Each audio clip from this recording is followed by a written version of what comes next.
Sa magandang araw po sa inyong lahat. Muli magkakaroon tayo ng verse of the day from Genesis chapter 24, verse 12. Sabi dito, "And he said, O Lord, God of my master Abraham, please grant me success today and show steadfast love to my master Abraham." Salamat sa salita ng Panginoon. Dito sa talatang ito yung panahong inutusan ni Abraham ang kanyang alipin na ihanap na mapangasawa ang kanyang anak na si Isaac dahil matanda na noon si Abraham. Kaya't nasabi ng alipin sa panalangin ito sa ating talata ngayon sa verse 12, "And he said, O Lord, God of my master Abraham." Ito'y panalangin ng servant ni Abraham. Nagabayan siya tulad kung paano sinasamahan ng Diyos si Abraham. Kaya ito ang laman ng kanyang panalangin. Kaya nasabi niya, "Please grant me success today."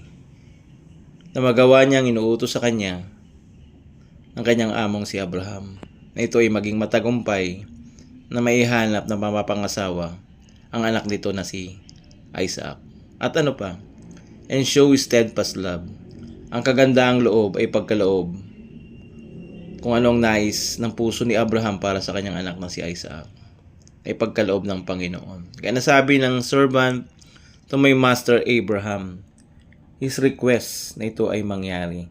Kaya kung nais natin ng tagumpay, hingin natin ang gabay ng Diyos sa kung anong pinapanalangin natin sa Kanya. Tulad ng servant na ito, ay dinalangin din niya na ito ay mangyari.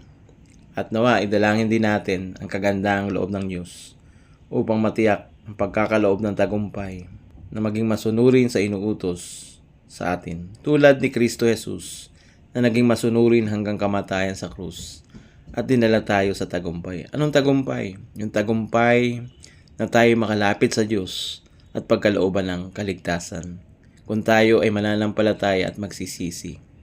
Kaya lumapit ka sa Panginoon sa kanyang ginawa. Kaya kung may kabigatan ka at matagal nang dinudulog sa Panginoon, hindi ang magsawa kundi patuloy na hingin natin ito sa Diyos.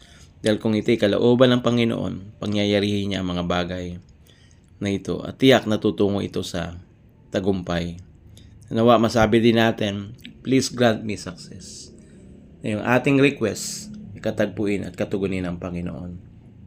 Salamat sa salita ng Diyos. From Genesis 24, verse 12. Pagpalain tayo ng salita ng Diyos.